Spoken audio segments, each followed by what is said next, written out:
అపోస్తలుడైన పౌలు గారు కొరింథీ పట్టణానికి వ్రాసిన మొదటి పత్రిక, అపోస్తలుడైన పౌలు గారు కొరింథీ పట్టణానికి వ్రాసిన మొదటి పత్రిక 9వ అధ్యాయం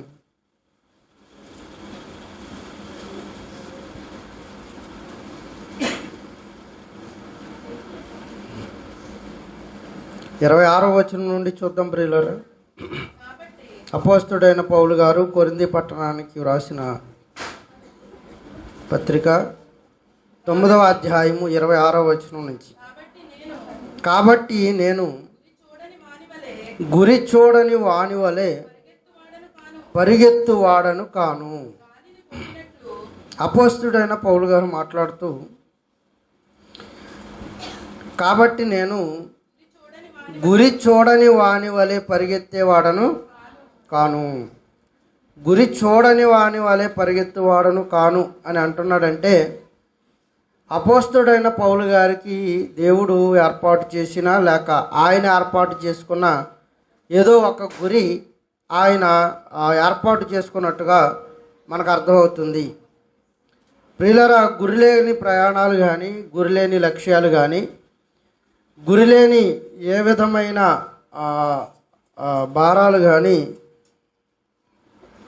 మనకి గురిలేని దేనినైనా మనం సాధించాలి లేక ప్రయత్నించాలి అనుకున్నప్పుడు ఈ గురిలేనిది ఏదైనా సరే అది వ్యర్థముగా గాలికి ప్రయాసపడినట్టుగా ఉంటుందని కింద మాట్లాడతాడు. అంటే మనం చేస్తున్న ఏ పనికైనా ఒక లక్ష్యం ఉండాలని, మనం సాధిస్తున్న ఉద్యోగానికి ఒక లక్ష్యం, మనం పరిగెడుతున్న పరుగు పందానికి ఒక లక్ష్యం, అని మనం అనుభవిస్తున్న లేక మనం కోరుకుంటున్న వాటన్నిటి పట్ల ఒక లక్ష్యాన్ని కలిగి ఉండటం అనేది చాలా చాలా ప్రాముఖ్యమైన విషయంగా మనకు కనబడుతుంది. ప్రియులారా, పరలోకమందున్న దేవాతి దేవుడు అపోస్తలుడైన పౌలు గారిని మారిన తర్వాత అపోస్తలుడైన పౌలు గారికి చాలా గురి ఆయన వాక్యం పట్ల, ఆయన స్వార్థ పట్ల ఉన్నట్టుగా మనకి బైబిల్ గ్రంథాన్ని చదువుతున్నప్పుడు తేటతెల్లంగా అర్థమవుతుంది. వాస్తవానికి ఆయన తుపాకీ మనకి ఇచ్చిన తర్వాత తుపాకీ మన చేతిలో ఉన్నంత మాత్రాన కాల్చడానికి వాడు అర్హమైన వాడు కాడు. సరైన గురి చూడాలి, లక్ష్యాన్ని ఛేదించగలగాలి. గురిని ఎక్కడైతే ఆయన ఏం చేయగలుగుతున్నాడో ఆ లక్ష్యాన్ని కొట్టేటంతటి వరకు అండ్ ఆ తుపాకీకి వాల్యూ ఉండదు. అందుకే తుపాకీ మన చేతిలో ఉన్నంత మాత్రాన మనం గొప్పవారంగా ఫీల్ అవ్వాల్సిన అవసరత లేదు. ఆ లక్ష్యాన్ని సాధించగలిగే ఆ కెపాసిటీ, ఆ సాధన ద్వారా మనం సాధించగలిగినప్పుడే, ఆ అభ్యాసం ద్వారా ఈ లక్ష్యాన్ని మనం ఛేదించగలిగినప్పుడే. అందుకే ముందులో ఏం చేస్తూ ఉంటారంటే, పోలీస్ ట్రైనింగు, ఆర్మీ ట్రైనింగ్స్ ఇస్తున్నప్పుడు కానీ దగ్గర ఉన్న గురిని చూసి కొట్టగలిగే ఆ సామర్థ్యాన్ని, దగ్గరగా ఉన్న వాటిని లక్ష్యంగా పెట్టుకుని, ఎయిమ్స్గా పెట్టుకుని ఎక్కడైతే షూట్అవుట్ చేయాలో ఆ ప్రాంతాన్ని వారికి కొంచెం దగ్గర నుంచి కొన్ని రోజులు గడిచిన తర్వాత కాస్త దూరానికి, మరికొన్ని రోజులు గడిచిన తర్వాత మరి కాస్త దూరానికి, ఇలా లక్ష్యాన్ని దూరంగా పెడుతూ ఎక్కడి నుంచి అయినా లక్ష్య ఛేదనను ఛేదించగలిగే సామర్థ్యం వచ్చేటంతటి వరకు ట్రైనింగ్ ఇస్తూనే ఉంటారు. అందుకే దొంగ నించున్నప్పుడే కాదు, దొంగ పరిగెడుతున్నప్పుడు కూడా ఆ లక్ష్య ఛేదనను ఛేదించగలగాలి. దొంగ మనకు అందుబాటులో ఉన్నప్పుడే కాదు, దొంగ దూరంగా ఉన్నప్పుడు, పరిగెడుతున్నప్పుడు, ఎక్కడైనా దాక్కుంటున్నప్పుడు దొంగ మరణించకూడదు. కానీ మనకి ఖైదీ ఏం చేయాలి? చిక్కబడాలి. అలా గుండెల మీద కొట్టినా మరణించుకోకుండా, బ్రెయిన్ తలలో కొట్టినా మరణించుకోకుండా, ఇలా గురి చూసి కొట్టగలిగే సామర్థ్యం పరిపూర్ణంగా వచ్చేటంతటి వరకు ఆగి ట్రైనింగ్ ఇచ్చి, సాధన చేయించి, అభ్యసింప చేయించి, ఆ తరువాత వాడికి గురి చూసి ఏదైనా కొట్టగలడు అన్నప్పుడు ఆయన్ని ఇక ఉద్యోగంలో స్థిరపరచడం అనేది మనం చూస్తూ ఉంటాం. ఇలా ప్రతి విషయంలోనూ గురి ఉండాలి. అందుకే ఈరోజు ఉద్యోగాన్ని సంపాదించాలి అనుకున్న వారికి అహర్నిశలు కష్టపడుతూ ఆ ఉద్యోగ సాధననే గురిగా పెట్టుకోవడం అనేది మనం చూస్తూ ఉంటాం. పరుగు పందెంలో ఉన్న వారిని చూడండి, వారికి కూడా ఒక గురి ఉంటుంది, ఒక ఎయిమ్ ఉంటుంది. అని అక్కడ దాకా వెళ్ళి అక్కడ దాకా వెళ్ళి అండ్ ఆ లక్ష్యాన్ని సాధించగలగాలి. ఎంత దూరం అయితే ఉందో అంత దూరము దాన్ని ఆ లక్ష్యాన్ని ప్రయాణించి ఆ ప్రయాణించిన ఈ లక్ష్యాన్ని ఛేదించగలిగేటంతటి వరకు ఒక ఎయిమ్ ఉండాలి. అండ్ ఒకవేళ ఎంత ఏమంటారా, 100 మీటర్ల 200 మీటర్ల పోలీస్ ట్రైనింగ్ ఇస్తున్నప్పుడు ఇన్ని మీటర్లు పరిగెత్తాలని అండ్ ఒక ఎయిమ్ ఉంటుంది. అలాగే ఒలింపిక్స్ గేమ్స్లో కూడా ఒక ఎయిమ్ ఉంటుంది, ఇంత సాధన చేయాలి, ఇంత దూరం పరిగెత్తాలి, 100 మీటర్ల 200 మీటర్ల 500 మీటర్ల 600 మీటర్ల అనే సాధన ఉంటుంది.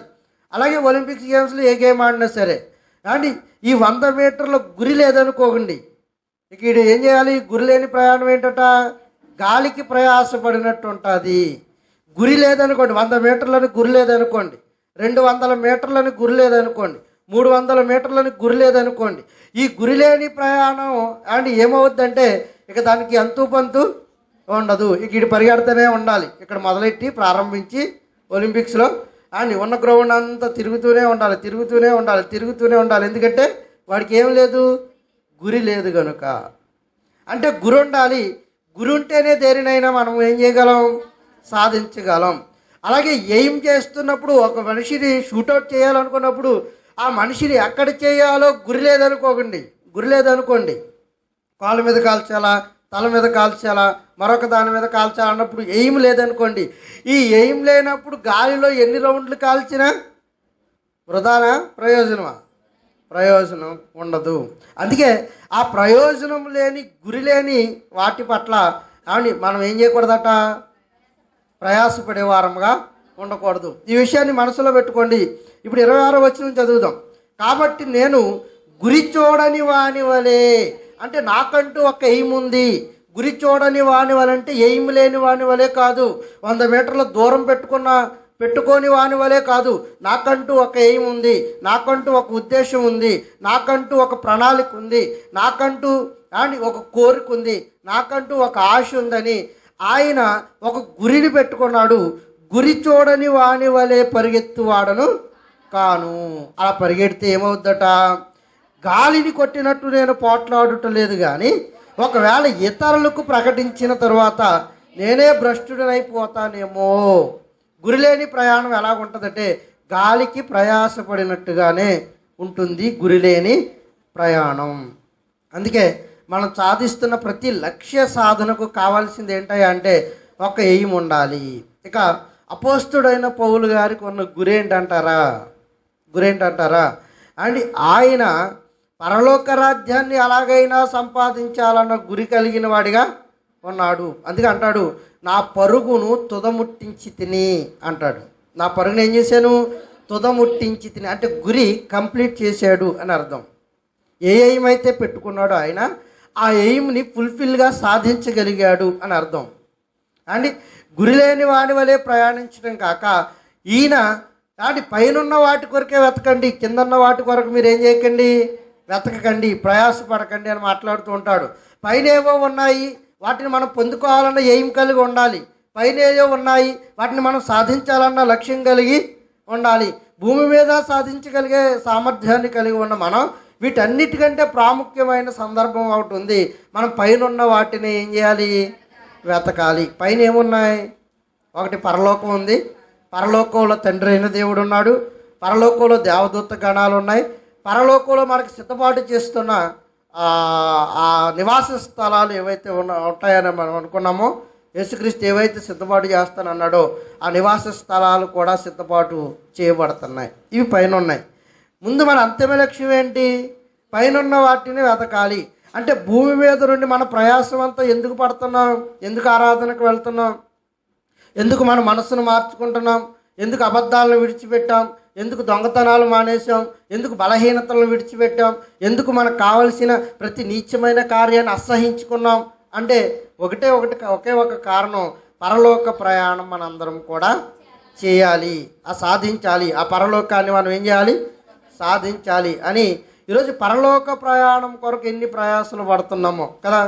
అందుకే పరలోకమందున్న దేవాతి దేవుడు ఏం చేశాడంటే భూమి మీద ఉన్న తన పిల్లలు పరలోకం చేరాలి అని అంటే కొన్ని ఆజ్ఞలు, కొన్ని విధులు, కొన్ని కట్టడలు భూమి మీద ఉన్న తన పిల్లలైన వారందరూ ఏం చేయాలి?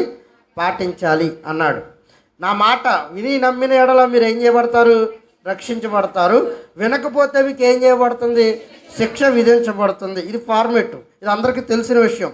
అండి దేవుడు ఆయన ఆ గురి ప్రయాణాన్ని గురించి, అపోస్తుడైన పౌలు గురి ప్రయాణాన్ని గురించి మాట్లాడుతూ పరలోకమందు ఉన్న వాటిని మనం వెతకాలి అన్నప్పుడు భూమి మీద కొన్ని ఆజ్ఞలను మనం పాటించాలి. పరలోకమన్న సంపాదించాలంటే, పరలోకమందు ఉన్న వాటన్నిటిని మనం పొందుకోవాలంటే భూమి మీద ఉన్న కొన్ని కట్టడలకు, విధులకు అనుగుణంగా భూమి మీద మానవ జీవితాన్ని వెళ్ళబుచ్చాలి. అందుకే ప్రభు ఏమన్నాడంటే, మీరు ప్రతి ఆదివారం ఏం చేయండి?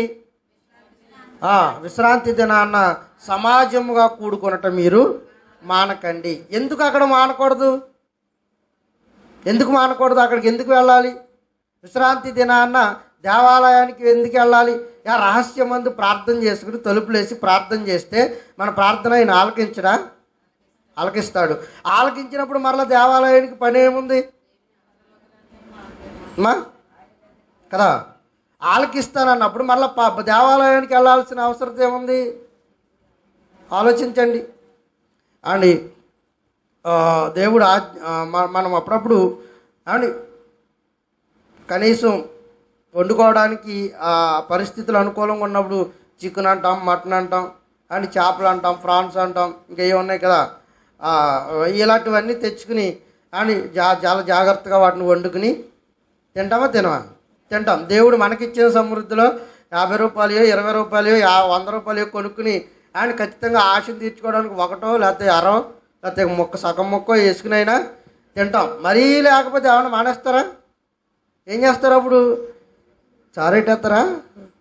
కనీసం గుడ్లైనా తెచ్చుకుని కదా వండరా.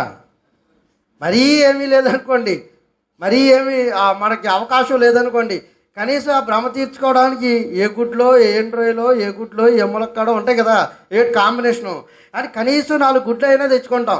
4 గుడ్లకు కూడా అవకాశం లేదనుకోండి, కనీసం 2 తెచ్చుకునైనా అటో బెచ్చి ఇటో బెచ్చి అయినా చేసుకుని తింటామా? తింటాం. అంటే ఏదో రకంగా మన ఆశని ఏం చేయాలి?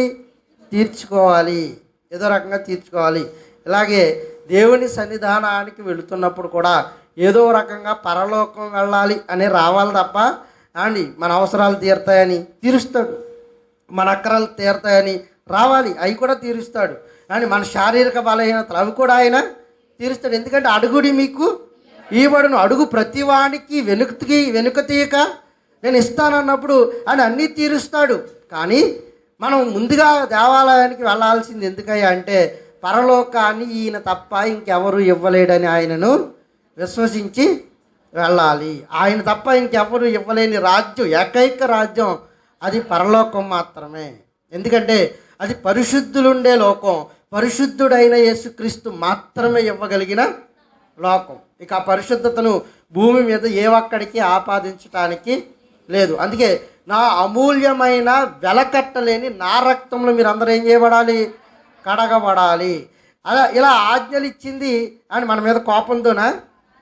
దొంగిలించకండి అన్నాడు, ఇది మన మీద కోపం. ఆయనకి వ్యభిచరించకండి అన్నాడు, ఇది మన మీద ద్వేషమా? అండ్ అబద్ధ సాక్ష్యం పలకకండి అన్నాడు, ఇదేంటిది? ఇవన్నీ ఎవరి మేలు కొరకు? మన మేలు కొరకే కదా. దేవుడి మేలుకా? దొంగిలిస్తే ఎవరికి ప్రాబ్లం? ఎలా? దేవుడికి ఏమైనా ఇబ్బందా? దొంగతనం చేసిన మనల్ని కులబడిచి ఇరగొడేస్తారు తప్ప అని దేవుడిని తీసుకొచ్చి దొంగతనం చేయించింది దేవా రా అంటే ఎవరికైనా దొరుకుతాడా? మరి ఆయన దేవుడు చూసినాడు ఉన్నాడా? లేడు. మరి ఎవరిని బంధిస్తారు? అందుకే మీరు మక్కలు కొట్టించుకోకుండా అబ్బాయి, అందుకే మీరు ఏం చేయకండి? దొంగలించకండి అన్నాడు. ఇది ఎవరి ప్రయోజనం? మన ప్రయోజనం కొరకు. వ్యభిచరించకండి అన్నాడు, ఇది ఎవరి ప్రయోజనం? దేవుడికి ఉపయోగం ఏమీ లేదు. అండ్ ఒకవేళ అలా చేస్తే ఏమవుతుంది? కుటుంబాలు నాశనం అయిపోతాయి. అండ్ ఈరోజు భార్యాభర్తల నడుమ సఖ్యతలు లేకుండా పోయాయి. అవసరమైతే పిల్లలను చంపేసి పాతి పెట్టడానికి కూడా వెనుకాడని భయానకమైన పరిస్థితులు ఈరోజు సమాజంలో చోటు చేసుకున్నాయి. పోనీ వీడిని చంపేసి ఇది ఏమైనా తృప్తిగా ఉంటుందా అంటే అని ఇది జైల్లో చెప్పుకూడి తినాల్సిన పరిస్థితి ఈరోజు ఏర్పడింది. అందుకు ఎవరి ప్రయోజనం కొరకు అని అర్థమైపోతుంది? మన ప్రయోజనం కొరకే. ఇలా బైబిల్లో ఏది మాట్లాడినా, బైబిల్ గ్రంథంలో ఏది మాట్లాడినా మనలో ఉన్న డాగులు, మనలో ఉన్న మచ్చలు, మనలో ఉన్న కళంకము, మనలో ఉన్న సమస్త ముడతలను అండ్ ఇక్కడ విడిచిపెట్టడానికి ఆదివారం దేవాలయంలో కూడుకోవాలి. ఇంటికాడ ఎవడు ఎప్పుడు ఈ మాటలో రహస్యమందు తొలిపేసుకుని ప్రార్థన చేస్తే ఎవడు ఎప్పుడు ఈ మాటలో మన శరీరాన్ని, మన ప్రవర్తనను, మన మాట తీరును, మన ఆలోచనను, మన నడవడికను కట్టాలి అని అంటే ఖచ్చితంగా దేవుని యొక్క ఆలయంలో మనం వెళ్ళి కూర్చోవాలి. యెహోవా మందిర పర్వతమందు ఆయన గురించిన శాసనాలు మనకి వినబడుతుంటాయి. అంతేగాని జడ్జేగా మనకు కుర్చీ వేస్తారు. కుర్చీ వేసిన తర్వాత ఈ కుర్చీ మీద కాలు వేసుకుని చెమట అట్టుకోకుండా ఫ్యాన్ కింద కూర్చుని వెళ్ళిపోవడానికి కాదు ఆదివారం దేవాలయానికి వెళ్ళడం. లేదా నువ్వు మొక్కుకున్న మొక్కుబళ్ళు చెల్లించేయడానికి కాదు దేవాలయానికి రావడం. 20 సంవత్సరాలు ఎక్స్పీరియన్స్ చెబుతావు కానీ 20-30 సంవత్సరాలు నీ ఎక్స్పీరియన్స్లో ఏమి వదిలేసుకున్నావు పరలోకం వెళ్ళడానికి? ఏమైనా వదిలేసుకున్నావా? అబద్ధాలు వదిలేవా? అసూయలు వదిలేవా? స్వార్థాన్ని విడిచిపెట్టావా? కక్షల్ని విడిచిపెట్టావా? క్రోధాన్ని విడిచిపెట్టావా? సాటి జీవుల పట్ల సహృదయం కలిగి ఉన్నావా? సాటి వారికి మేలు చేయాలని ఆలోచన కలిగి ఉన్నావా? శత్రువును ప్రేమించడం నేర్చుకున్నావా? అలా నేర్చుకోవాలి. ఇవన్నీ నేర్చుకోవాలని అంటే దేవాలయానికి వెళితే అక్కడ యాజకుడు దేవుడి యొక్క మాటలు మనకు వినిపింపజేస్తాడు. ఆ మాటల ద్వారా మన సమస్త ప్రవర్తనను ఏం చేయాలి? చక్కబరుచుకోవాలి. ఇలా చక్కబరుచుకుని ఆయన పరిశుద్ధుడై ఉన్న ప్రకారం మనము కూడా పరిశుద్ధులై ఉంటేనే కానీ ఆ పరలోక రాజ్యాన్ని మనకి దక్కనివ్వడు. అలా దక్కాలి అని అంటే ఖచ్చితంగా మనం ఏం చేయాలి? దేవాలయానికి వెళ్ళి కూర్చుని ఆయన మాటలు వినేవారముగా ఉండాలి. అంతేగాని ఇక్కడ మన స్టేటస్ చూపించుకోవడానికో, ఇక్కడ మన మన మన కులాన్ని చూపించుకోవడానికో, ఇక్కడ మన బంధుబలగాన్ని చూపించుకోవడానికో దేవాలయానికి వెళ్ళకూడదు. ఇక్కడికి వచ్చిన తర్వాత ప్రభా నన్ను కాపాడు ప్రభా, నా బిడ్డలను కాపాడు ప్రభా అడగండి, మంచిదే. అని నా రక్త సంబంధికులు అందరినీ కాపాడు ప్రభా, ఇది కూడా మంచిదే. కానీ నా పరిశుద్ధతను కాపాడు ప్రభు అనే ప్రార్థన కూడా మనం ఏం చేయాలి. ఏ దశలోనూ దాన్ని పడగొట్టుకునే స్థితి నాకు ఇవ్వద్దయ్యా. ఇదిగో నేను కోల్పోతున్నాను, నేను పడిపోతున్నాను, పడిపోయిన వాడిని నిలబెట్టగలిగిన సామర్థ్యం కలిగిన దేవా నన్ను పడిపోనియొద్దయ్యా అని ఆయన దగ్గర పాదాల్లోని మోకాళ్ళలోని అని మన కన్నీటితో ప్రార్థించి అడగగలిగితే మనకంటూ ఒక గురి ఏర్పడుద్ది. ఈ గురి లేని ప్రయాణం ద్వారా ఎన్ని సంవత్సరాలు దేవాలయానికి వెళ్ళినా, ఎన్ని కోడిగుడ్లు దేవుడికి అర్పించినా, ఎన్ని పిడికిల బియ్యం దేవునికి అర్పించినా, అని ఎన్ని అట్టుబడి గెలలు దేవుడికి అర్పించినా ఈ శ్రమ అంతా ఏటట వ్యర్థం. ఎందుకంటే నీ ప్రయాణానికి ఏం లేదు, గురి లేదు. అందుకు వెళ్ళటోలా పరలోకం దేవుడు మనకి ఇస్తాడని వెళ్ళటం లేదు. ఈరోజు దేవాలయాలకు దేవుడు పరలోకాన్ని ఇచ్చే ఆ సామర్థ్యం కలిగిన వాడు. మనం దేవాలయానికి వెళ్ళాలి, మన స్థితి మార్చుకోవాలి, మనం దేవాలయానికి వెళ్ళాలి, మన మాటను మార్చుకోవాలి, మనం దేవాలయానికి వెళ్ళాలి, మన తలంపులు మార్చుకోవాలన్న ఆలోచన ఈరోజు సమాజంలో లేదు. అంటే సమాజం అంతా ఎందుకు వెళ్తుందంటే ఆచారంగా కూడుకుంటున్నారు, అవసరాలకు కూడుకుంటున్నారే తప్ప ఆ దేవాలయానికి వెళ్ళి అక్కడ నుండి మనం పరలోక రాజ్యాన్ని స్వతంత్రించుకోవాలన్న గురి ఈరోజు సమాజంలో ఎవరికి కూడా లేదు. అంటే మన భక్తి ప్రయాసమా, వ్యర్థమా? ఇది ఎలా ఉందంటే నేను గురి చూడని వాని వలె పరిగెత్తటం లేదు, నాకంటూ ఒక ఎయిమ్ ఉంది అని మీలో అని ఎంతమంది పరలోకాన్ని స్వతంత్రించుకోవడానికి ఈరోజు దేవాలయంలో కూర్చున్నాం ఆలోచించండి. ఒకవేళ అలా కూర్చోకపోతే నువ్వు దేవాలయానికి వచ్చిన ఆ ప్రయాసము గురి లేకుండా గాలిలో కాల్చినట్టు అండ్ ఎయిమ్ లేకుండా రన్నింగ్ రేస్లో పాల్గొన్నట్టే నీ ప్రయాసం ఉంటుందని మర్చిపోవద్దు. అందుకే బైబిల్ గ్రంథంలో అపోస్తుడైన పౌలు గారు ఫిలిప్పి పట్టణానికి కూడా ఉత్తరాన్ని రాస్తే ఏమంటాడంటే 3వ అధ్యాయం, ఫిలిప్పీలకు రాసిన ఆ పత్రిక 3వ అధ్యాయము 13వ వచనాన్ని చూద్దాం ప్రియులారా. అమ్మ అందరూ తీయనమ్మా. ఫిలిప్పీలకు రాసిన పత్రిక 3వ అధ్యాయము 13వ వచనం, పేజీ నెంబరు కొత్త నిబంధన 180వ పేజీ, కొత్త నిబంధన 180వ పేజీ, 3వ అధ్యాయం 13వ వచనం. సహోదరులారా నేను ఇదివరకే పట్టుకుని ఉన్నానని తలంచుకొనను, అయితే ఒకటి చేయుచున్నాను, వెనకున్నవి మరచి ముందున్న వాటికై వేగిరపడుచు క్రీస్తు యేసునందు దేవుని ఉన్నతమైన పిలుపుకు కలుగు బహుమానము పొందవలనని గురి వద్దకే అన్నాడు. చూడండి, ఎయిమ్ ఏదైతే నేను పెట్టుకున్నానో, అంటే అపోస్తుడైన పౌలు గారికి ఉన్న ఎయిమ్ ఏంటట? దేవుని ఎదుట బహుమానము పొందవలనని. ఆయన ఎక్కడికి పరిగెడుతున్నాడట? గురి వద్దకే పరిగెట్టుచున్నాడు. గురి వద్దకే పరిగెట్టుచున్నాడు. ఇలా గురి వద్దకు పరిగెట్టుచున్న ఈయన ఏం చేశాడట? వెనుకున్న వాటినన్నిటిని ఏం చేశాడట? మరిచిపోయాడు. ముందు ఉన్న వాటి గురించి ఆయన ఆలోచిస్తున్నాడు. వెనకేమున్నాయి, ముందేమున్నాయి? వెనకున్నవి ఎందుకు మర్చిపోవాలి? ముందున్న వాటి గురించి ఎందుకు ఆలోచించాలంటే, మనకు ముందు ముందు ఏముందంటే ముసళ్ళ పండగ కాదు అండి, ఒక దసరా పండగ ఉంది. అది పరలోక రాజ్యంలో మనం చేయాల్సిన ఉత్సవం. ఆ ముందున్న వాటి గురించి ఆయన వెతుకుతున్నాడట. ఈ వెతుకులాటలో వెనకున్న వాటన్నిటిని ఆయన ఏం చేశాడట? మరిచిపోయాడట. వెనకున్న వాటినన్నిటినీ మరిచిపోయాడట. అని మనం ఏం చేస్తాం? వెనక జరిగినవన్నీ వల్లి వేసుకుంటాం. వెనక ఏం జరిగినాయో మనసులో పెట్టుకుంటాం. వెనక ఏం జరిగినాయో హృదయంలో ఫిక్స్ చేసుకుంటాం. వెనక ఏదైతే మనకి వాడు అలా చేశాడో మనం కూడా ముందు రోజుల్లో వాడికి అలాగే చేయాలి అనుకుంటాం. ఇలాగైతే పరలోకం ఎవడు కూడా వెళ్ళడని కూడా అనుకోవాలి. మీకు అర్థమవుతుందా? అని ముందున్న వాటిని ఏం చేయాలట? వెతకండి. వెనుకున్న వాటిని మీరు ఏం చేయండి? మర్చిపోండి. ఇది ఇంటిలో ఉండి ప్రార్థన చేస్తే ఎవడు చెప్పడు. దేవాలయానికి వెళ్ళి దేవుని ఆలయంలో కూర్చుంటే ఏవి వెతకాలో దైవజనుడు చెబుతాడు, దేవుని మాటలు. ఏవి వెతకూడదో దైవజనుడు చెబుతాడు. ఆ మాటలను బట్టి మనం వెనుకున్న వాటిని ఏం చేయాలి? మర్చిపోవాలి. ముందున్న వాటిని ఏం చేయాలి? వెతకాలి. అప్పుడప్పుడు మనం మాట్లాడుతూ ఆ కాలంలో నాకు చేసిన ఆ పని నేను మర్చిపోతానా? మర్చిపోకపోతే మరి ఏం చేస్తామంటే, నాకు తాసుపాము లాంటి పగ, నేను ఎవరైనా పగబడితే ఇక తాసుపాము దాకా కాటేసి దాకా వాడిని వాదలను అనుకున్నారా మీలో ఎవరైనా? దొంగలు సరే ఓ పాట రాశారులేండి, మనం పాడుకోకూడదు పాట అది అండి. కనుక అసలు ఎవరు లేరట, ఎవరు అనుకోలేదట. చూసారా, మనం పగబట్టేసాం. నేను ఒక్కసారి పగబట్టానా ఇంకా ఆడి మాట కానీ, ఆడి మూతి కానీ, ఆడి ముఖం కానీ, అని వాడి వీపు కానీ నేను చూడను అనుకున్నారా మీరు ఎవరైనా? అలాగైతే మనకు పరలోక రాజ్య ప్రాప్తి ఇక్కడితోనే ఆగిపోద్ది. అందుకే మనం ఏం చేయాలి?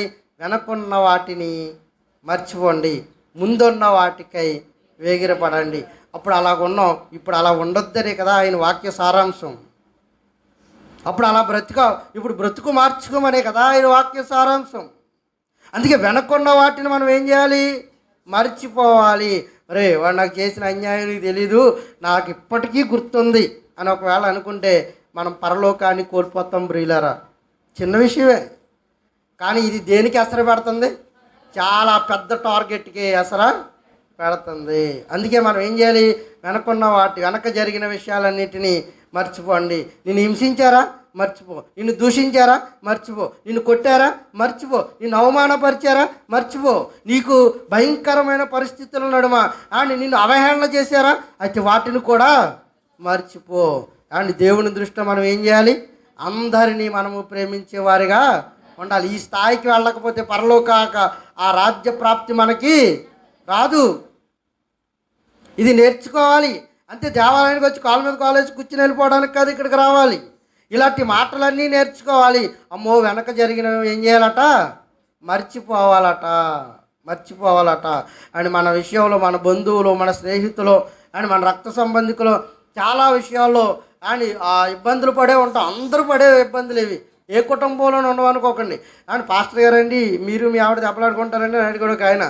ఓరు దౌర్భాగ్యుడా, భార్య భర్తలు అంటే ఎక్కడైనా దెబ్బలాడుకుంటారు. అది పాస్టర్లోనే ఉండదు అండ్ విశ్వాసులని వీళ్ళని ఉండదు. మీరు ఎట్టి కొలత కొలుతారో మాకు అట్టి కొలత ఇక్కడ కూడా ఉంటుంది. మీరు ఎలా తిట్టుకుంటారో మేము కూడా అలాగే తిట్టుకుంటాం. మీరు ఎలా కొట్టుకుంటారో మేము కూడా అలాగే కొట్టుకుంటాం. ఇందులో కొలమానం ఏమి తేడా ఉండదు. కానీ దేవుడికి భయపడి మరలా కలిసిపోయే స్థితులు ఉంటాయి. అండ్ కింద ఉన్న విశ్వాసుల పరిస్థితి ఏంటంటే, ఇక్కడ మాకు ఎప్పుడు చూడండి అని మూతి బిడాయించుకునే స్థితిలోనికి మనము వెళ్ళేవారుగా ఉండకూడదు. అమ్మో దేవుడి నామాన్ని బట్టి ఇలా మాట్లాడితే దేవుడికి అవమానం కదా అన్న ఆలోచన మనకు రాగలిగితే ప్రియులరా, అండ్ ఇలా ఉంటే మనం దేవుడిని నమ్ముకుంటున్నావు, నువ్వు ఇలా చేసావేంట్రా అన్న ఆలోచన అండ్ మనల్ని అందరూ నిందిస్తారు కనుక అని మనం మన క్రియలను బట్టి దేవుడి నామాన్ని అవమానపరిచే వారముగా ఉండకూడదు. దేవుడి నామాన్ని అవమానపరిచేవారుగా ఉండకూడదు. వెనుకున్న వాటిని వేటిని మర్చిపోయాడో పౌలు గారు చూద్దామండి. వెనుకున్న వాటిని ఆయన ఏం మర్చిపోయాడో కొరింథీయులకు రాసిన రెండవ పత్రిక 11వ అధ్యాయము, కొరింథీయులకు రాసిన 2వ పత్రిక 11వ అధ్యాయము 23 నుంచి చదువుతాం. 23 నుంచి వేటిని మర్చిపోయాడో చూద్దాం ప్రియులారా. ఆయన రైట్ చదవండి. మరీ ఎక్కువగా క్రీస్తు పరిచారకుల మరీ విశేషముగా ప్రయాసపడితిని, మరి అనేక పర్యాయములు చెరసాలలో ఉంటిని. ఇది మర్చిపోయాడట. రైట్. అనేక మారులు ప్రాణాపాయంలో ఉంటిని, యూదుల చేత 5 మారులు ఒకటి తక్కువ 40 కొరడా దెబ్బలు తింటిని. ఎన్నట? 1 తక్కువ 40 కొరడా దెబ్బలు తిన్నాడు. ఎవరి వల్ల? యోధ మత ప్రవిష్టుల వల్ల, మత పిచ్చి పట్టిన వారి వల్ల. అండ్ యేసు నామాన్ని ప్రకటిస్తున్నప్పుడు అపోస్తలుడైన పౌలు గారికి వెనకున్న వాటిని ఏం మర్చిపోయాడో చూస్తున్నాం మనం. చాలాసార్లు జైలుకి వెళ్ళాడట, అది మర్చిపోయి దేవుని విడిచిపెట్టలేదట. చాలాసార్లు అపనిందల పాలయ్యాడట, అది కూడా మర్చిపోయి దేవుణ్ణి విడిచిపెట్టలేదట. అండ్ 1 తక్కువ 40 కొరడా దెబ్బలు తిన్నాడట. ఎన్నిసార్లు? 5 సార్లు ఆయన్ని కొట్టారట. 5 × 40 ఎంత? ఎన్ని దెబ్బలు తిన్నాడు లెక్కేస్తున్నాం? 200. 1 తక్కువ అంటే 39. 5 సార్లు తిన్నాడంటే 200 నుండి 5 తీసేయండి. అంటే ఎన్ని దెబ్బలు కొట్టారు అమ్మా? 195 కొరడా దెబ్బలు ఎవరిని కొట్టారు? అపోస్తలుడైన పౌలు గారిని కొట్టాడు. తగిలిలేక కొడతారా, తగలకుండా కొట్టుంటారు అంటారు అమ్మా. ఇప్పటికీ సౌదీ అరేబియాలో శిక్ష ఏంటంటే 1 తక్కువ 40 కొరడా దెబ్బలు ఇప్పటికీ కొడతారు వాళ్ళు. ఎన్ని? 39 కొరడా దెబ్బలు ఇప్పటికీ కొడతారు. అని ఇది కొట్టినప్పుడు ఎలా ఉంటుందంటే, మొన్న అక్కడ పెళ్ళాన్ని కట్టేసి అని ఇరగొట్టేస్తున్నాడు బెల్ట్ ఇచ్చుకుని, తీసుకెళ్ళి జైల్లో వేసేసారులే. మనవాళ్ళకి ఏం చేస్తారేమని మళ్ళా సరే చెట్టు కట్టేసాడు. మరి ఆవిడ ఎలా కట్టించుకోదో తెలీదు. ఆవిడ ఆ పక్క ఈ పక్క రెక్కలు తీసాడు, ఆ పక్క ఈ పక్క చేతులు విరగట్టి అని వెనకాల బెల్ట్ ఇచ్చుకుని ఉతుకుడు. రైట్. ఇలా ఉతుక్కుంటూ పోయాడు. రైట్. అని ఇలా అపోస్తలుడైన పౌలు గారు ఎన్ని దెబ్బలు తిన్నాడట? 1 తక్కువ 5 మార్లు 1 తక్కువ 40 కొరడా దెబ్బలు ఆయన తిన్నాడు. అంటే ఒళ్ళు చీలిపోదా? కొడుతున్న వాళ్ళేమి రక్త సంబంధికులు కాదు, బంధువులు కాదు, మత పిచ్చి పట్టిన వాళ్ళు. పైపెచ్చు యేసునామాన్ని అసలా ప్రకటించకూడదని చెబుతున్న వాళ్ళు. అని వీళ్ళు తాయితీగా కొడతారా? చిన్న దెబ్బలు వేస్తారా? కొడితే ఏదో ఒకటి ఖచ్చితంగా ఇరిగిపోవాలి, నలిగిపోవాలి. అలా 39 కొరడా దెబ్బలు 5 సార్లు కొట్టినా నువ్వు కళ్ళు మూసుకున్నావా? ప్రభువా నన్ను ఇలా కొడతంటే నువ్వు ఉంటే నన్ను ఇడిపించలేవా? అసలు నువ్వు దేవుడు అనేవాడువేనా అని ఎక్కడ ఆయనని ఏం చేయలేదట? ప్రశ్నించలేదు. కారణం ఏంటో తెలుసా ప్రియులరా? పౌలుకు ఒక ఎయిమ్ ఉంది. అక్కడికి వెళ్ళేటంతటి వరకు ఇక్కడ ఎంత శ్రమ అయినా ఆయన అనుభవించడానికి సిద్ధంగా ఉన్నాడు. అని 1 తక్కువ 8 దెబ్బలు, 5 మార్లు నేను కొరడా దెబ్బలు తింటే అంత మాత్రమే గాక, ఒకసారి రాళ్లతో కొట్టబడి తిని, 3 మారు వాడ పగిలి శ్రమపడి తిని, 1 రాత్రింబగళ్ళు సముద్రములో గడిపి తిని. 26వ వచనం. అనేక పర్యాయములు ప్రయాణములోను, నదుల వలనైన ఆపదలోను, దొంగల వలనైన ఆపదలోను, స్వజనుల వలనైన ఆపదలోను, అన్యజనుల వలనైన ఆపదలలోను, పట్టణములలో ఆపదలలోను, అరణ్యములలో ఆపదలలోను, సముద్రములో ఆపదలలోను, కపట సహోదరులలో ఆపదలలోను ఉంటిని. ప్రయాసముతోను కష్టముతోను, తరచుగా జాగరణములతోనూ, ఆకలి దప్పులతోనూ, తరచుగా ఉపవాసములతోనూ, చలితోనూ, దిగంబరత్వముతోనూ ఉంటిని. ఇంకా నువ్వు చెప్పవలసినవి చాలా విషయాలు ఉన్నాయి. అని ఇన్ని రకాలు హింసిస్తే దేవుడిని నమ్ముతాడు ఎవడైనా? యేసుక్రీస్తుని. గురి లేనివాడు ప్రతివాడు ఇందులో ఒక కార్యం జరిగిన ఆయన్ని వదిలేస్తాడు. గురున్నవాడైతే ఎన్ని ఇరుకులైనా, ఎన్ని ఇబ్బందులైనా, ఎన్ని శ్రమలైనా, ఎన్ని కష్టాలైనా, ఎన్ని నష్టాలైనా గురి వద్దకై పరిగెడతాడు తప్ప గురిని విడిచిపెట్టి చతికిలబడిపోయేవాడు కాడు. ఆడనే ఏమనాలంటే విశ్వాసి అనాలి. మీకు అర్థమవుతుందా? గురి ఏదైతే, ఏదైతే ఉందో, ఏ లక్ష్య సాధన కొరకైతే భూమి మీద పరిగెడుతున్నాడో ఆ లక్ష్య సాధనలు శ్రమలు వస్తాయి, ఇరుకులు వస్తాయి, ఇబ్బందులు వస్తాయి, అండ్ కఠోరమైన భయానకమైన పరిస్థితులను మనం ఎదుర్కోవాలి. ఒకప్పుడు తినడానికి ఉన్న పరిస్థితుల్లో నుండి ఇప్పుడు తినడానికి లేని పరిస్థితులు, ఆహారం ఎవడి పట్టని పరిస్థితులు, వస్త్రాలు అప్పుడు సమూలమైన గొప్ప గొప్ప వస్త్రాలు కట్టిన నీవు ఇప్పుడు వస్త్రాలు, సరైన వస్త్రాలు ధరించడానికి లేని పరిస్థితులు నిన్ను అలుమేసుకుంటాయి. అలాగ అలుమేసుకున్నా నువ్వేం చేయాలో తెలుసా? గురి వద్దకు పరిగెట్టేవాడుగా ఉండాలి తప్ప రన్నింగ్ రేస్లో డ్రాప్ అయిపోయేవాడిగా ఉన్నావా నిత్యాగ్ని దండనకు మనము జారిపోతాం. అందుకే మనకంటూ ఒక ఎయిము ఉండాలి, మనకంటూ ఒక ఎయిమ్ ఉండాలి. దరిద్రుడైన లాజరు అందరికీ తెలుసు కదండి. కార్మికులకు ఆహారాన్ని పంపి ఏలియాను పోషించిన దేవుడే దరిద్రుడైన లాజరుకు కూడా ఆయనే దేవుడు. కానీ ఏలియాకు ఎవరైతే సృష్టికర్తో దరిద్రుడైన లాజరుకు ఆయనే సృష్టికర్త. అక్కడ ఉదయము సాయంత్రము మాంసము రొట్టె పంపించగలిగిన సమర్థత కలిగిన ఆయన దరిద్రుడైన లాజరుకి ఎందుకు ఏమీ పంపించలేదు? మీరు ఆలోచించండి. పంపించలేడా? ఆయనకి ఆ సమర్థత లేదా? ఉంది. ఉన్న ఆయన దరిద్రుడైన లాజరుకి ఏమీ ఆయన సహాయము చేయలేదు. అయినా దరిద్రుడైన లాజరు విశ్వాసాన్ని ఎక్కడా విడిచిపెట్టలేదు. ప్రియులారు, అయ్యో ప్రభువా, నా యజమానుని బళ్ళ మీద రొట్టెలు ఇవి అందిస్తున్నది కూడా నీవే. లేదంటే ఈ ఆహారాన్ని తుడిచి ఎక్కడో మూల పోగబెట్టి ఎక్కడో డస్ట్బిన్లో వేసి ఈ ఆహారం బూజు పట్టేసి పురుగులు పట్టేసిన తర్వాత దీన్ని తీసుకెళ్ళి ఎక్కడో పడేస్తాం, పెంటలో పడేస్తాం. ఈ పెంటలో పడేసిన ఆహారమైన ఎత్తుకుని తిన్నాడేమో కానీ ఆయన విశ్వాసంలో ఎక్కడా సన్నగిల్లిపోలేదు. ప్రియుల, ఎక్కడా సన్నగిల్లిపో. అబ్బా ఏంటండి ఆ విశ్వాసం, ఏంటండి బాబు ఆ విశ్వాసం ఏంటి? ఏం పెంచి పోషించింది ఆయన తల్లి?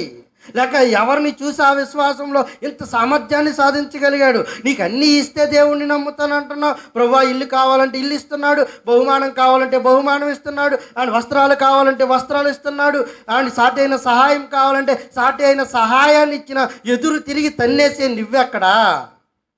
అడిగినా ఏమీ ఇవ్వకపోయినా, అడుగుతుంటే ఏమీ ఆయనకు అనుగ్రహించకపోయినా, ప్రభువా పరలోకమందును భూమి మీద నాకు తండ్రివి నీవే అని ప్రార్థన చేసిన దరిద్రుడైన లాజరు ఎక్కడ? మీరు ఆలోచించండి ప్రియులారు. ఉన్నప్పుడు అనుభవించాడు యోబు, లేనప్పుడు ఆయన అంటున్న మాట ఏంటో తెలుసా? అన్నీ ఇచ్చిన దేవుడే మరలా అన్నీ కూడా తీసుకుని పోయాడు. అది కదా విశ్వాసం అంటే. అన్నీ ఇచ్చిన దేవుడు ఒకప్పుడు గొప్పగా చూస్తేనేమో దేవుడు, అండ్ ఇవన్నీ మనకు తీసేస్తే దెయ్యం అయిపోడు ప్రియులరా. ఆయన నిన్న నేడు నిరంతరము ఏకరీతిగా ఉన్నవాడు. ఆయన మనకు విశ్వసించడం రావాలి, మనకు గురి తెలియాలి, మనకు ప్రయాణించడం రావాలి.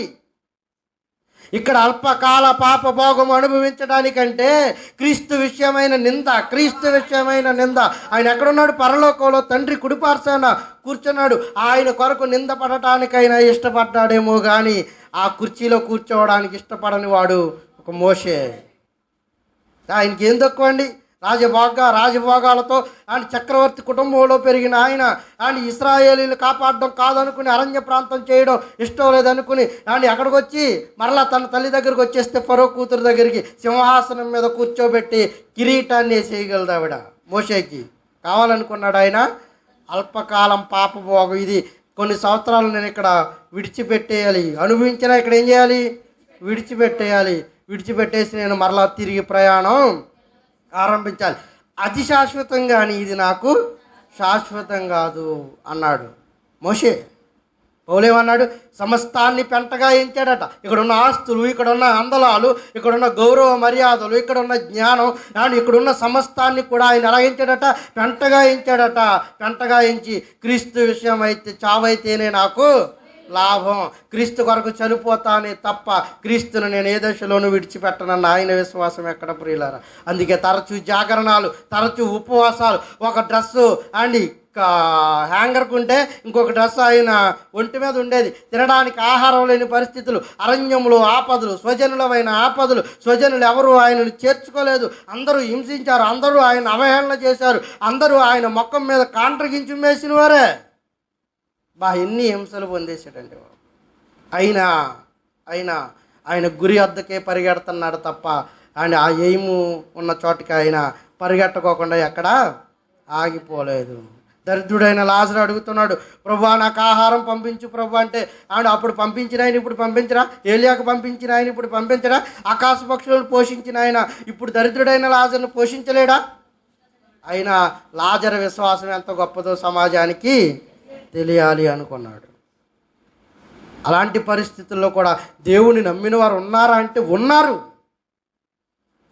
అంత విశ్వాసంగా మనం ఉండలేమండి అనకండి. అంత విశ్వాసంగా ఉంటేనే మనకేంటి పరలోకం. ఆయన పరిశుద్ధుడై ఉన్న ప్రకారం మనం కూడా ఏమయ్యాలి? పరిశుద్ధులై ఉంటేనే పరలోకం. కాసేపు పరిశుద్ధుడిగా, కాసేపు అపవిత్రుడిగా, కాసేపు నిజం చెప్పేవాడిగా, కాసేపు అబద్ధాల కోరిగా, కాసేపు ఏమో అని దొంగగా, కాసేపు ఏమో మంచి దొంగగా ఉంటే ఆయనకి పని అయ్యేది కాదు. సమూలంగా విడిచిపెట్టాలి. పరిపూర్ణమైన భక్తి ఆయనకు చేయాలి. దరిద్రుడైన లాజరు ఏమీ కోరుకోలేదు, అన్నీ వదిలేసుకున్నాడు అని ఇక మరణం అయిపోతున్నాడు. ఆయన కురుపులను ఏమనాకేట? కుక్కలు నాకాయటండి. అలాంటి పరిస్థితుల్లో కూడా ఆయన దేవుణ్ణి విడిచిపెట్టలేదు. నువ్వు ఉంటే నన్ను స్వస్థపరచవా, నువ్వు ఉంటే నాకు ఈ గాయాలు కట్టవా, నువ్వు అర్జెంటుగా దిగొస్తావా దిగిరావా అని అడగలా. ఏమన్నాడు? ఆయన చిత్తానికే తలొగ్గాడు. అండ్ ఆ కుక్కలను ఆకుతున్నాయంటే చాలా భయంకరమైన పరిస్థితి కదండి. ఆ కుక్కలను కొట్టడానికి ఆయన ఒంటిలో శక్తి సామర్థ్యాలు కూడా లేవు. అయినా దేవుణ్ణి ఆయన దూషించలా. ఇది గురున్నవాడి ప్రయాణం. గురులేని వాడి ప్రయాణం ఎలా ఉంటుందో తెలుసా ప్రియులరా? చిన్న చిన్న అవరోధాలు వస్తే దేవుణ్ణి వదిలేస్తాం. ఎవడైనా సన్నిధానంలో మనల్ని ఎవడైనా ఏదైనా మాట అంటే ఈ కుర్చీ పట్టుకెళ్ళిపోయి ఇంకో సన్నిధానంలో ఇంకో దిక్కున వేసుకుంటాం, ఇంకో చర్చిలో వేసుకుంటాం. అని ఎవరైనా మనల్ని అవమానకరంగా మాట్లాడితే ఆ అవమానాన్ని మనం ఓర్చుకోలేం. నన్ను ఎందుకు అనాలి, నన్ను ఎందుకు తిట్టాలి, నాకు క్షమాపణ చెప్పిస్తారా లేదా అని వాడి చేత మన కాళ్ళు పట్టించుకునేటంతటి వరకు, ఈ పంతం నగ్గేటంతటి వరకు అని మనం వాటిని లాగి లాగి లాగి లాగి మన పంతాన్ని నెరవేర్చుకుంటున్నామే. ఇది కాదు క్రైస్తవ్యం. ఈ శత్రువుల్ని సైతం ఏం చేయమన్నాడు? ప్రేమించండి అన్నాడు. నువ్వు పట్టుకోవాలి తప్ప వాడి కాళ్ళు అండ్ నీ కాళ్ళు వాడు పట్టుకునేటట్టుగా చేస్తే మనకు పరలోక ప్రాప్తి ఉండదు ప్రియులారా. అందుకే అండ్ ఏం కావాల్సినా ఆయన మీద ఆధారపడాలి.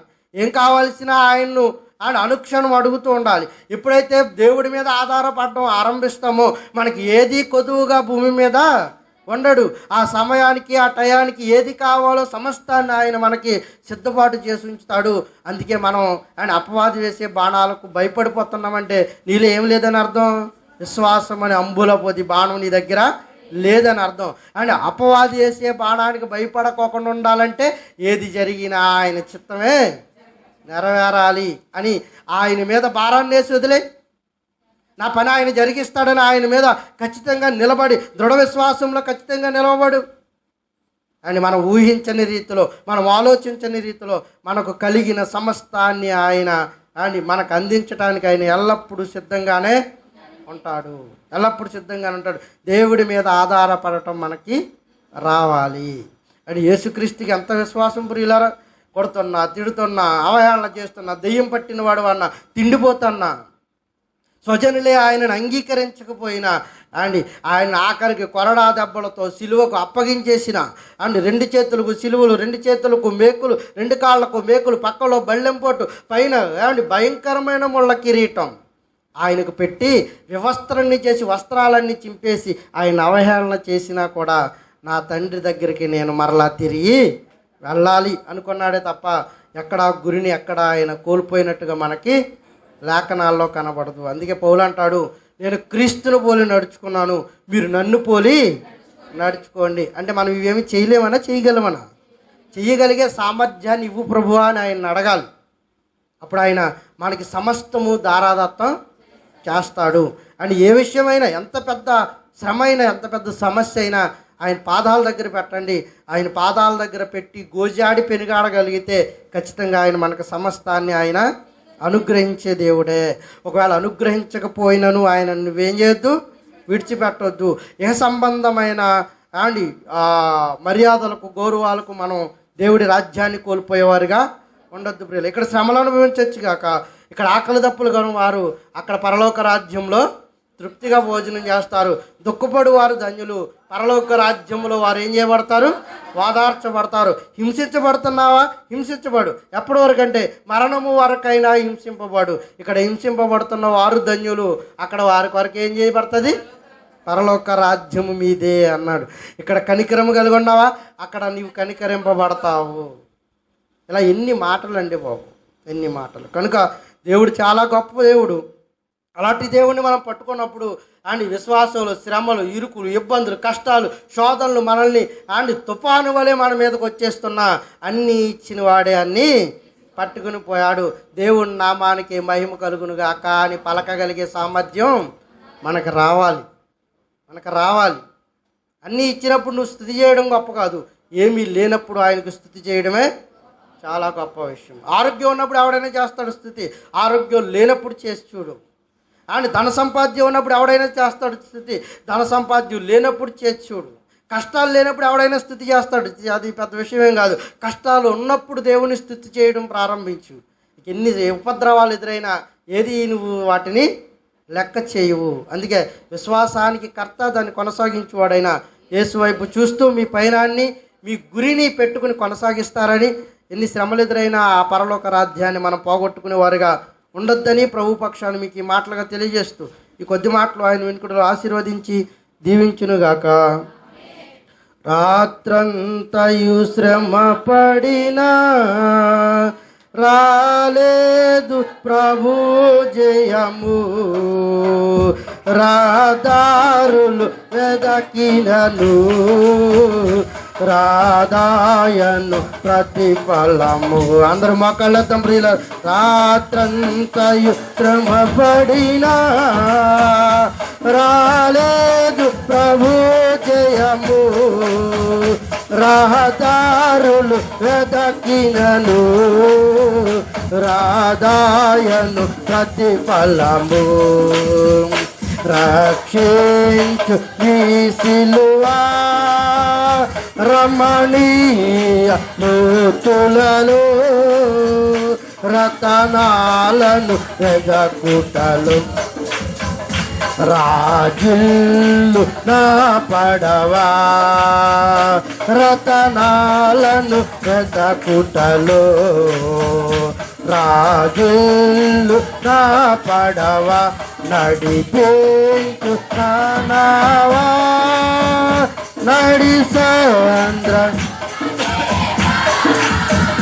నవ జీవన మార్గమున నా జన్మ తరింప, నవ జీవన మార్గమున నా జన్మ తరింప, నడిపించు నావా నా జీవిత తీరమున నా పజయ పారమున, నలిగిన నా హృదయమును నడిపించుము నూతునకు, నా ఆత్మ స్థిరముగా నా దీక్షం.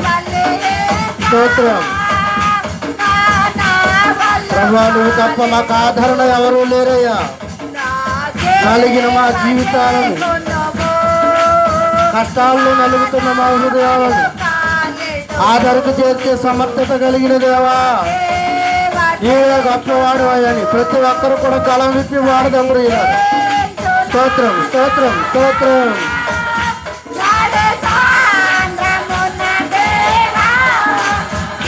నవ జీవన మార్గమున నా జన్మ తరింప, నవ జీవన మార్గమున నా జన్మ తరింప, నడిపించు నావా ప్రభు మార్గము విడచితిని ప్రార్థించుట మానితిని పరమార్థము వదలితిని పరమార్థము మరచితిని.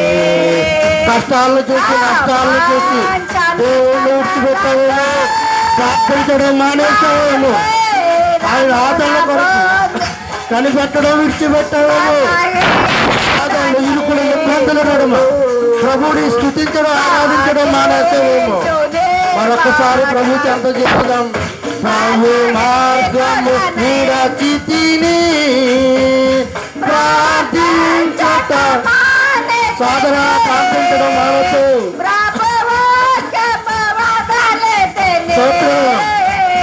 పరమార్థము మరచితిని ప్రపంచ నటనలలో ప్రావీణ్యమును పొంది ఫలహీనుడనై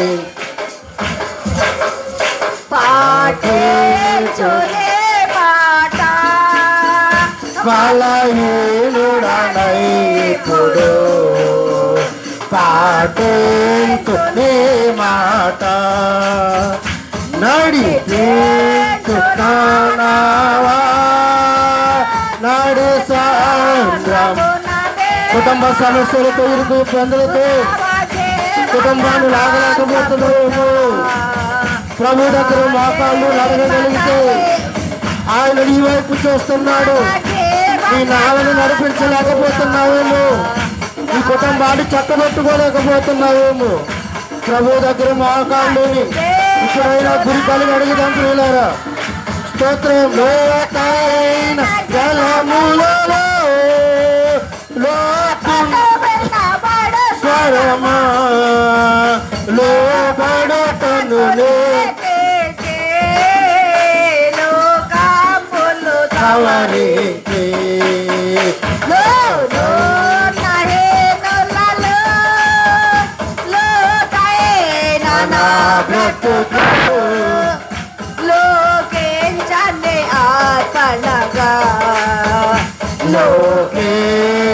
లోకేశమయా లోకించని ఆత్మలగా లోకేశమయా నడిపించునా నడిసా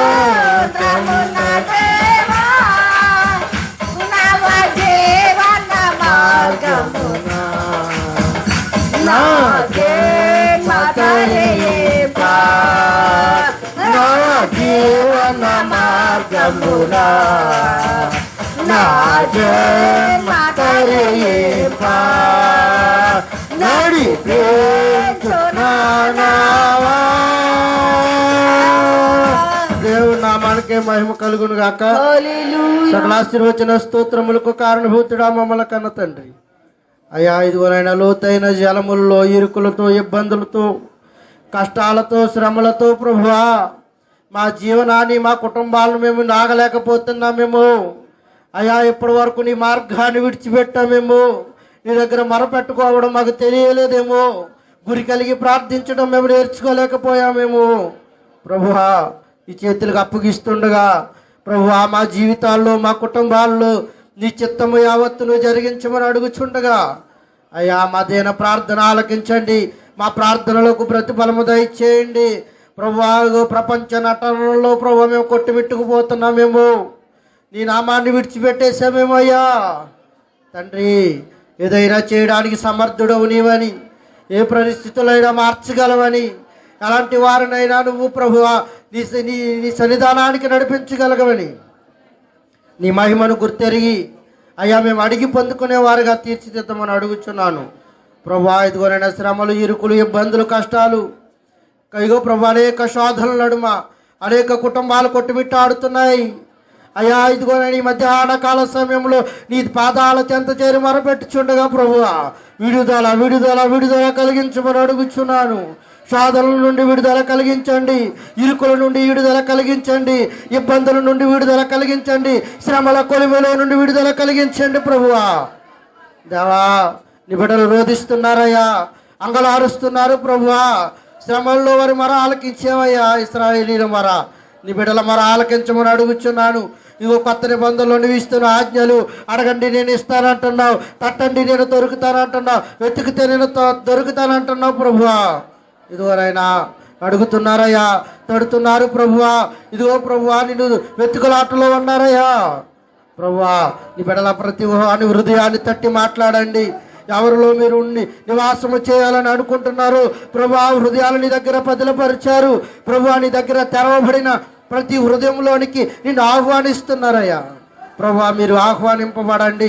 మీరు వచ్చి ప్రభువా నివాసము చేయమని అడుగుచున్నాను ప్రభువా. అనేక రోగులు ఉన్నారు, స్వస్థపరచండి అయ్యా. స్తోత్రము నాయన. బలహీనులు నీ చేతులకు అప్పగిస్తున్నాను ప్రభువా. ఇదిగోనైనా దయాకరులు నీ చేతులకు అప్పగిస్తున్నాను ప్రభువా. దయాకర్కి మంచి స్వస్థత ఇవ్వండి, మంచి విడుదల ఇవ్వండి. యవన కాలంలో బిడ్డ నీ కాడి మోయాలి. యవన కాలంలో ప్రభువా నీ నామాన్ని గుర్తెరగాలి. ఇదిగో ఈ మధ్యాహ్న కాల సమయంలో ప్రభువా నీ బిడ్డను నీ దేవదూత గణాలతో ముట్టమని అడుగుచున్నానయ్యా. తనంతట తాను నడవగలిగే పరిస్థితి బిడ్డకు అనుగ్రహించండి.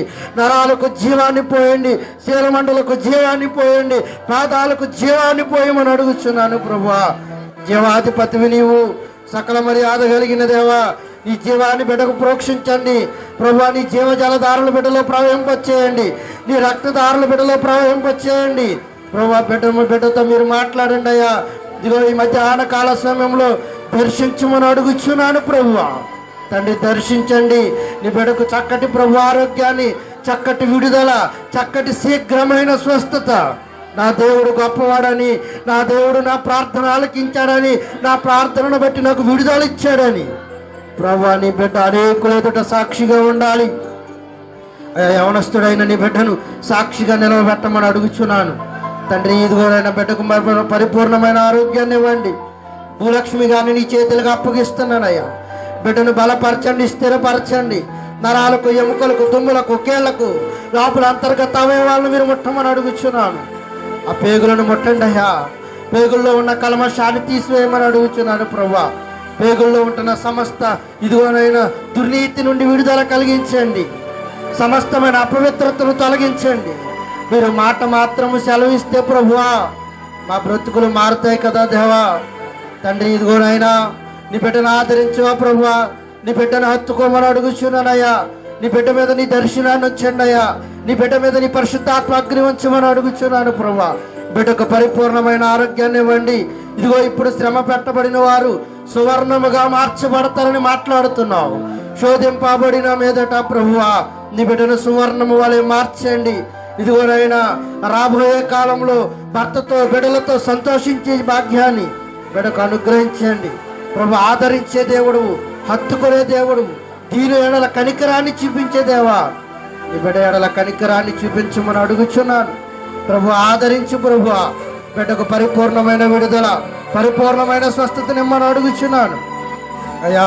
చేతపెద్దమ్మ గారు బిడ్డ ఇదిగో ప్రభు, భవానీ దుర్గాన్ని నీ చేతులకు అప్పగిస్తున్నాను ప్రభు. బిడ్డను ముట్టండి. లోపల సమస్త కడుపును ఇదిగో ప్రభు ఆకలి కలిగించండి. సమస్త శరీరాన్ని ముట్టండి. ఇదిగోనైనా దుర్నీతి ఆలోచనలు తీసివేయండి ప్రభు. తీసివేయండి ప్రభు. ఈ నామంలో శీఘ్రమైన స్వస్థత, నీ పరిశుద్ధాత్మ అభిషేకాన్ని బిడ్డ మీద ఉంచమని అడుగుచున్నాను. బిడ్డకు ఇదిగోనైనా వెనుకున్న వాటిని మర్చిపోయి ముందున్న వాటి కొరకు ప్రయాసపడాలి బిడ్డ. వెనుకున్న సమస్యలను విడిచిపెట్టి రాబోయేతమైన జీవితం కొరకు నీ బిడ్డ ఎదురు చూడాలి ప్రభువా. అట్టి పరిస్థితిని బిడ్డకు అనుగ్రహించండి తండ్రి. ఇదిగోనైనా బహుమానం వారు ఉన్నారయ్యా. ఇదిగోనైనా సుధాకర్కి ఇచ్చిన ఫ్యామిలీని చేతులకు అప్పగిస్తున్నాను. బిడ్డలు ప్రభువా జ్వరాలతో బాధపడుతున్నారు ప్రభా. చిన్న బిడ్డ నిఖిల్ని నీ చేతికి అప్పగిస్తున్నాను. ఇచ్చిన చిన్న బిడ్డ సహోదరి బిడ్డను ప్రభా ఇదిగోనైనా చిన్న బిడ్డ ప్రభా నిఖిల్కి ఇచ్చిన సహోదరిని నీ చేతులకు అప్పగిస్తున్నాను. బిడ్డలిద్దరిని ముట్టండి, బిడ్డలిద్దరిని తాకండి ప్రభువా. ఆ కుటుంబంలో జ్వర పీడితులుగా ఉన్నారయ్యా. జ్వరాన్ని గద్దించమని అడుగుచున్నాను. నీ అమూల్యమైన రక్తము చేత, నీ పరిశుద్ధ ఆత్మ అభిషేకము చేత అపవాది చీకటి శక్తులు లయమైపోవునుగాక ప్రభువా ఇదిగో నీ బిడ్డ విషయంలో ప్రభువా మరలా వరానికి సన్నిధానంలో సాక్షిగా నిలబెట్టండి. పరిపూర్ణమైన శక్తి, పరిపూర్ణమైన విడుదల, పరిపూర్ణమైన ఆరోగ్యాన్ని చిన్న బిడ్డలిద్దరికి అనుగ్రహించమని అడుగుచున్నాను అయ్యా. మొట్టమని అడుగుచున్నాను ప్రభువా. ఇదిగోనైనా సరోజన గారిని నీ చేతులకు అప్పగిస్తున్నాను. ఇంకా ఎముకలకు నరాలకు ప్రభు బలాన్ని ఇవ్వండి, సత్తువునివ్వండి, ఆరోగ్యాన్ని ఇవ్వండి. ఆ మెల్ల నరాలు మీరు మొట్టమని అడుగుచున్నాను అయ్యా. మీ మహిమ కలిగిన హస్తముతో బిడ్డను తాకమని అడుగుచున్నాను ప్రభు. తాకి పరిపూర్ణమైన ఆరోగ్యాన్ని బిడ్డకు అనుగ్రహించండి అయ్యా. దానియేలు గారిని మీ చేతులకు అప్పగిస్తున్నాను ప్రభు. ఇదిగోనైనా నీ బిడ్డను సంఘ పెద్దగా నీవు నిర్ణయించుకున్నావు. ఆదరించే దేవుడవు, హత్తుకునే దేవుడవు, కనికరము చూపించే దేవా. బిడ్డను ముట్టండి ప్రభు. ఆ కాళ్ళకు జీవాన్ని ఇవ్వండి, ఆ నరాలకు బలాన్ని ఇవ్వండి. ఇదిగో నేను చీలమండలకు బలాన్ని ఇవ్వండి. లోపల అంతర్గత అవయవాలను శుద్ధీకరించండి ప్రభు. నీ మహిమతో బిడ్డను తాకమని అడుగుచున్నాను అయ్యా. ఎవాంజలిని నీ చేతులకు అప్పగిస్తున్నాను ప్రభా. బిడ్డకు కలిగిన బలహీనత నీకు తెలుసు ప్రభా. రేపు జరగబోయే ట్రీట్మెంట్ అంతటిలో నీ సహాయ సహకారాలు బిడ్డకు అందించండి. నువ్వు ఉన్నావన్న నమ్మకం, నువ్వు ఉన్నావన్న ధైర్యంతో ప్రభా నువ్వు అడుగు ముందుకు వేస్తుండగా సమస్త కార్యాన్ని క్రమముగా మర్యాదగా జరిగించండి ప్రభా. సమస్త విషయంలో మీతో పాటు ప్రభా మీ ఆదరణ ఆ బిడ్డ మీద ఉంచుతారని ప్రభా. దీనుల పక్షాన్ని వేద్యం ఆడతానన్న దేవుడు నీ బిడ్డ పక్షాన్ని కూడా వేద్యం ఆడమని అడుగుతున్నాను.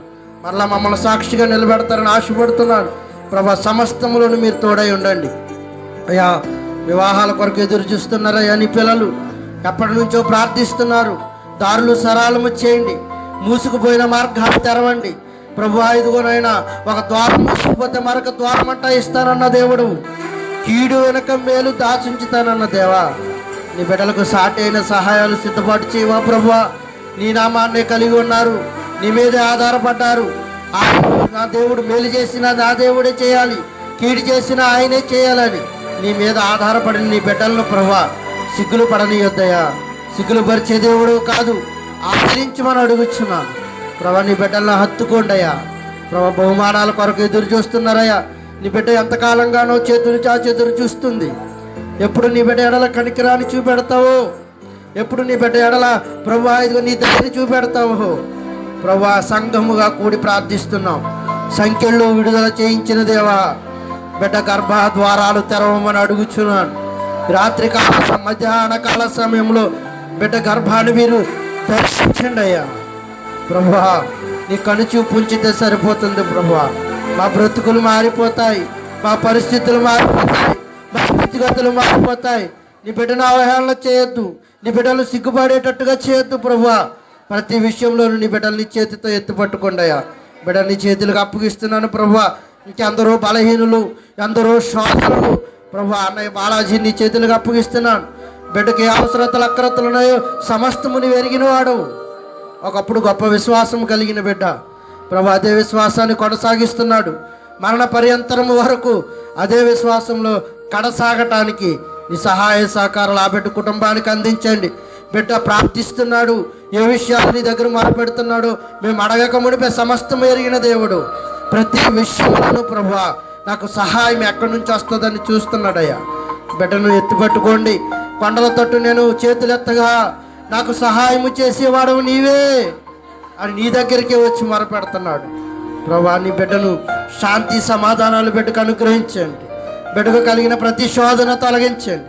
విడుదల విడుదల విడుదల కలిగించమని అడుగుచున్నాను ప్రభా. ఆ బిడ్డ మొర ఆలకించండి, ఆ బిడ్డ ప్రార్థన ఆలకించండి, ఆ బిడ్డ ప్రార్థనకు ప్రతిఫలం ఇమ్మని అడుగుచున్నాను అయ్యా. ఇంకా అనేకులు ఉన్నారు ప్రభా. ప్రార్థించమన్న ప్రతి బిడ్డని నీ చేతులకు అప్పగిస్తున్నాను. శ్రీనాన్నయ్య గారు తల్లి గారిని నీ చేతులకు అప్పగిస్తున్నాను ప్రభు. నీ చిత్తమైతే ప్రభు, మీ చిత్తం ఎలా ఉందో అలా నెరవేర్చండి. శీఘ్రమైన స్వస్థత విడుదల నీ బిడ్డకు కూడా అనుగ్రహించండి. మధ్యాహ్న కాల సమయంలో బిడ్డను తాకమని అడుగుతున్నాను ప్రభా. ఇదివరైనా పాలకొల్లు బిడ్డలు ప్రభా.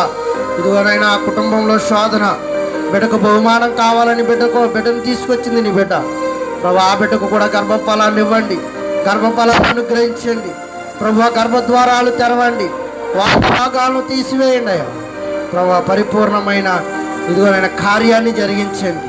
అనేకులకు సాక్షులు కావాలి నీ బిడ్డలు. ఇంకా ఇదిగోనైనా మాటేరు ప్రాంతం నుంచి రాబోతున్న నీ బిడ్డలు ప్రభా. వారి కుటుంబాల్లో శోధనను తొలగించండి, ఆ కుటుంబాల ఆదరణ కలిగించండి. ఆ కుటుంబాల్లో ఉన్న ప్రతి సమస్య నీకు తెలుసు ప్రభువా. ప్రతి సమస్యను మీరు ఎత్తిపట్టండి ప్రభా నువ్వు మాట మాత్రం సెలవిస్తే మా బ్రతుకులు మారుతాయి కదా దేవా. నీ బిడ్డల ఎడల ఆదరణ కలిగించండి. ఇంకా అనేకులైన బిడ్డలు ప్రార్థించమన్నారు. నాకు పేర్లు గుర్తులేవు కానీ ప్రార్థించమన్న ప్రతి విషయముల మీద, ప్రార్థించమన్న ప్రతి అంశాలను మీ చేతులకు అప్పగిస్తున్నాను. సంఘంలో ఉన్న సంఘ బిడ్డలు నీ చేతులకు అప్పగిస్తున్నాను. వారు చేసుకుంటున్న వ్యాపారాలు, వారు చేసుకుంటున్న పనిపాట్లు, వారు చేసుకుంటున్న ప్రభా ఉద్యోగాలు, వారు చేసుకుంటున్న దినసరి కూలీలను నీ చేతులకు అప్పగిస్తున్నాను. ప్రతి బిడ్డను మీ చేతితో ఎత్తిపట్టండి. వ్యాపారాలు వృద్ధిపరచండి. ఉద్యోగాల్లో ప్రమోషన్లు అనుగ్రహించండి. దినసరి కూలీల్లో ప్రభా పగల ఎండ దెబ్బ కానీ రాత్రి వెన్నెల దెబ్బ కానీ నీ బిడ్డలకు తగలకోకుండా ఆదరించి కాపాడమని నీ చేతులకు అప్పగిస్తున్నాను. యవనులు ఉన్నారు, బాలురు ఉన్నారు, కన్యకులు ఉన్నారు. అందరిని ఆదరించి కాపాడండి. వారి చదువులో చక్కటి జ్ఞానాన్ని బిడ్డలకు అనుగ్రహించండి. వృద్ధులకు మంచి ఆరోగ్యాన్ని, ఆయుష్ను ప్రసాదించమని అడుగుతున్నాను. బలహీనులు ఉన్నారు, బలపరచండి ప్రభా. ఇదిగోనైనా మా గల్ఫ్ దేశాల్లో ఉన్న నీ బిడ్డలని చేతులకు అప్పగిస్తున్నాను. అక్కడ ఆదరించేవారు లేరయ్యా. నీవే ఆదరణ కర్తవు కదా ప్రభు. బిడ్డలను ఆదరించండి. వారి పనిపాట్లో నీ సహాయాన్ని ఉంచండి. వారి ఆరోగ్యాల విషయాల్లో మీ సహాయాన్ని ఉంచండి ప్రభు. హైదరాబాద్ ప్రాంతంలో దినసరి కూలీలకు వెళ్ళి ప్రభా నీ బిడ్డలు రాత్రి అనక పగలనక ఏ ప్రయాసం పడుతున్నారయ్యా. ఆ బిడ్డలకు రక్షణ కోటగా ఉండండి ప్రభు. ఆదరించండి ప్రభు. పగల ఎండ దెబ్బ కానీ రాత్రి వెన్నెల దెబ్బ కానీ బిడ్డలకు తగలకోకుండా నీ రక్షక వలయాన్ని బిడ్డల చుట్టూ ఉంచి వారి పనులను ఆశీర్వదించమని అడుగుతున్నాను అయ్యా. హైదరాబాద్ ప్రాంతంలో ఉద్యోగాలు, సాఫ్ట్వేర్ ఉద్యోగాలు చేసుకుని నీ పిల్లలు ఉన్నారు. బ్యాంకులో ఉద్యోగాలు చేసుకుంటున్న నీ పిల్లలు ఉన్నారయ్యా. వారిని ఆశీర్వదించండి, కాపాడండి ప్రభు, రక్షించండి. వారికి కూడా పనిపాట్లో సహాయం ఉంచండి. ఏ పనిని ఏ లక్ష్యాన్ని ఎలా సాధించాలో నీ బిడ్డలకు తగిన జ్ఞానాన్ని సముపార్జన చేసి బిడ్డలను నీ చేతితో కాపాడి రక్షించమని. ఇదిగోనైనా నూతనంగా వధూవరులుగా సిద్ధపరచబడటానికి నీ బిడ్డలు సిద్ధపాటు కలిగి ఉన్నారు. ఇదిగోనైనా వారి కుటుంబాలను, వారి జంటలను మీరు ఆశీర్వదించండి. వారికి గొప్ప వివాహ వేదికను ఏర్పాటు చేసి వారి ఇరువురు ఒక్కటై ప్రభువ వారి జీవితాల్లో సుఖ సంతోషాలతో ఆనందించే భాగ్యాన్ని సమస్త బిడ్డలకు అనుగ్రహించమని. ఇదిగో మా రక్త సంబంధికులు, మా బంధువులు, మా సంఘ బిడ్డలను ఇంకా సంఘంలోనికి రాలేక చాలామంది వెనుకాడి ఉన్నారు. ఇదివరైనా రేపటి దినాన్న ఆ బిడ్డలైన వారందరినీ నీ సన్నిధాన వార్తలు చేయండి. మళ్ళా వారానికి ప్రభు బిడ్డలందరినీ ఆశీర్వదించి దీవించి ఇదిగోనైనా ఫలభరితము చేయమని ఇస్మాయిలు నీ చేతులకు అప్పగిస్తున్నాను. ఇస్మాయిల్ ఆరోగ్యాన్ని మెరుగుపరచండి. ఇదిగోనైనా బలాన్ని, శక్తిని, ఆరోగ్యాన్ని ప్రసాదించమని అడుగుతున్నాను ప్రభువా. ఇదిగోనైనా పద్మక్క గారి అమ్మాయి ప్రభువా, ఇదిగో నీ చేతులకు అప్పగిస్తున్నాను. నాగలక్ష్మి ప్రభా నిండు చోళాలుగా మా మధ్య ఉంది ప్రభువా. ఇదిగోనైనా బిడ్డకు సుఖమైన ప్రసవ దినాన్ని బిడ్డకు అనుగ్రహించండి అయ్యా. దారులు సరళము చేయండి, మార్గాన్ని సరళము చేయండి. ఇదిగోనైనా ఆ డెలివరీ అవ్వడానికి మీ కృప చూపించండి అయ్యా ప్రభా. బిడ్డ తల్లి ఆరోగ్యంగా ఉండి ప్రభా మరలా బిడ్డలతో మేము సంతోషించి ఆనందించే భాగ్యాన్ని మాకు ప్రసాదించమని బిడ్డను కూడా నీ చేతులకు అప్పగిస్తుండగా బిడ్డను కూడా ఆశీర్వదించండి, ఫలభరితము చేయండి. ఇదిగోనైనా మరలా బిడ్డ కుమారుడు, కుమార్తె నువ్వు ఏ బహుమానాన్ని అయితే సిద్ధపాటు చేసావో ఆ బహుమానంతో మరలా ఈ సన్నిధానంలో సాక్షిగా నిలబెట్టమని అడుగుచున్నాను ప్రభా. ఇంకా అనేకుల గురించి ప్రార్థించాలి అయ్యా. వారందరినీ నీ చేతులకు అప్పగిస్తున్నాను. పేరు పేరున నీ చేతులకు అప్పగిస్తుండగా నా ఈ దీన ప్రార్థన ఆలకించి ప్రార్థించిన విషయంలన్నిటికీ ప్రతిఫలాన్ని అనుగ్రహించమని. ఇదివరైనా సమస్త బిడ్డలను దీనిలో మలుపులు, ఆ భాగ్యము ఎన్నికలేని వాళ్ళం యాజకత్వాన్ని మాకు అప్పగించావు. ఈ పనిని తుదముట్టించే భాగ్యాన్ని కూడా మాకు అనుగ్రహించి విశ్వాసంలోను, స్థిరత్వంలోను మమ్మల్ని నమ్మకమైన పనివారుగా నిలవబెట్టమని, మమ్మల్ని కూడా కాచి దాచి కాపాడి రక్షించి శోధనలు ఎదుర్కొనే ఓర్పు సహనాన్ని మాకు అనుగ్రహించమని సమస్తాన్ని మీ పాదాల దగ్గర పెట్టుకుంటూ సమస్త విషయాలను ఆశీర్వదించి దీవించి ప్రతి విషయంలోనూ ఫలభరితమైన జీవితాన్ని, ప్రతిఫలాన్ని అనుగ్రహించమని దీనుడిగా నీ ఎదుట మొరపెట్టుకొని నీకు సాష్టాంగ నమస్కారం చేస్తూ సమస్త బిడ్డలను మమ్మలను నీ చేతులకు అప్పగించుకుంటూ కాచి దాచి కాపాడి భద్రపరిచి రక్షించమని కొద్ది ప్రార్థన నజరుడైన యేసు నామములో అడిగి వేడుకొని ప్రార్థిస్తున్నాను మా పరమ తండ్రి. ఆమేన్, ఆమేన్, ఆమేన్. అందరికీ వందనాలు.